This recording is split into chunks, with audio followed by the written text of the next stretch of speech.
It's not a horror movie. It's not a thriller. It's not some foreign action film. It's not a domestic action film. It's just a drama. We have here Running on Empty. Running on Empty, you could see this is an older DVD copy, obviously. This is the type of DVD case that Warner Brothers used to dish out in the early 2000s when DVD was pretty new. These cases are pretty sturdy, but they're not exactly the ideal. You can tell that's why they stopped making these pretty early on, but I've got quite a few of these, and I just recently watched Running on Empty, and it's not that bad. I thought, this might be worth talking about, giving a little bit of a word out about it. Running on Empty stars Judd Hirsch, but he's not the main character. No. He is the father in a family who is wanted by the FBI. Judd Hirsch and his wife committed a very grievous, terroristic attack. They're anti-war activists, and during a war, I want to say it's either Vietnam or Korea, I'm not sure which one. I think this was filmed in the 70s, I'm not exactly too entirely sure about that. This is 1988, so I guess this is probably talking about Vietnam, maybe set in the 60s or 70s, about that. Either way, they're anti-war activists, and 14 years ago, they committed a bombing somewhere in I think it's a campus building or something, to make a statement. But a very terrible accident happened while that bombing took place. There was somebody in the building. They were assured that there would be nobody in the building, but somebody was actually in the building. I think a janitor or something, and the person got very, very, very, very maimed. Big trouble he was in. And so these guys have been on the run from the FBI ever since, for 14 years. They have basically moved from town to town every couple of weeks. They move into very small apartments for about a month or so.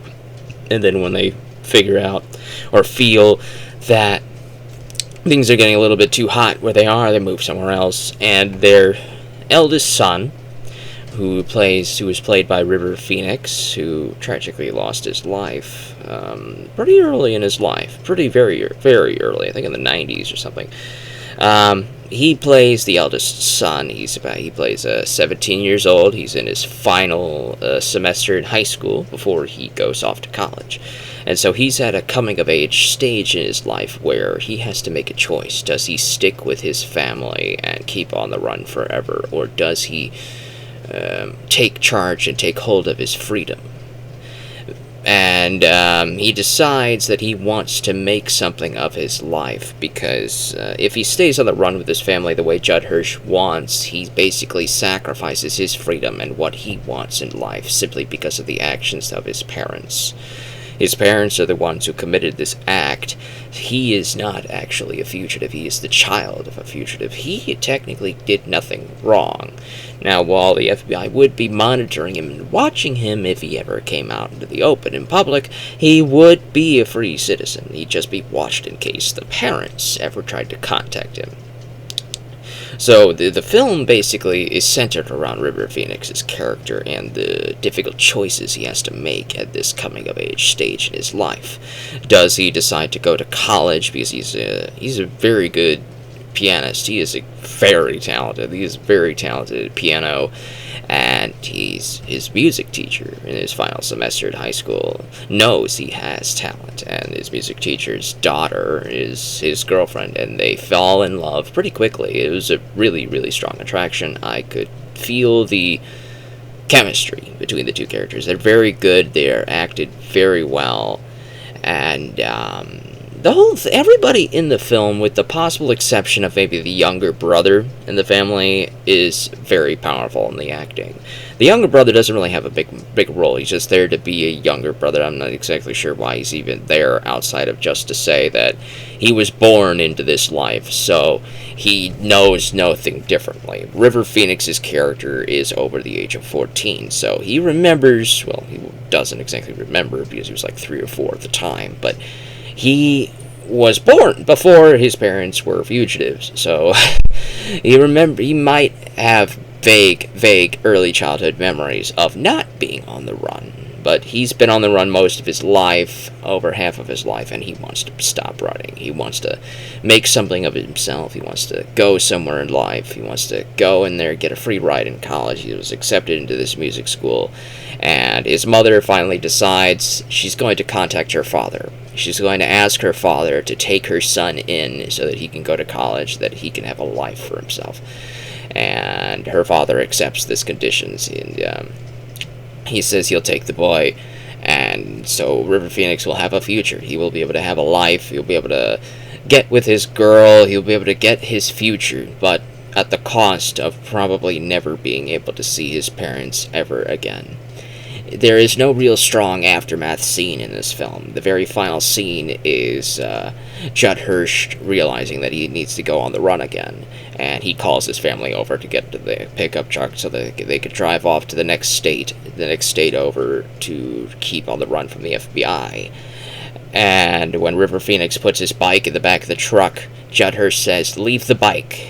And so River Phoenix goes into the back of the truck, and he takes the bike out and stands on the side of the road, and then Judd Hirsch says, "Now get on it and ride." And so River Phoenix turns around and looks at Judd Hirsch, and they have a heart-to-heart. And so River Phoenix gets on the bike and rides off, and then we cut to credits. There's no aftermath about what type of life River Phoenix is going to have. We just know that Judd Hirsch has decided to sacrifice being able to ever see his son again so that his son can have a life free of being wanted by the FBI. Because he'll never be able to see his son again because the FBI are going to be watching River Phoenix in case Judd Hirsch and ever goes to try to contact him. It's not that River Phoenix is the one who's going to be surveilled because he's did anything wrong. It's because he's being surveilled in case the people who did something wrong contact him. They want the people who did something wrong. They don't want River Phoenix, but it's still going to be a pretty difficult life. He's going to be surveilled and all that stuff, but he still has some rights to privacy. He's going to have a good life. He's going to have a good future. It is a good story. It really is. It's a pretty powerful one. It's a drama. It's not an action movie. It's not a thriller. It's not a horror movie. It's nothing like that.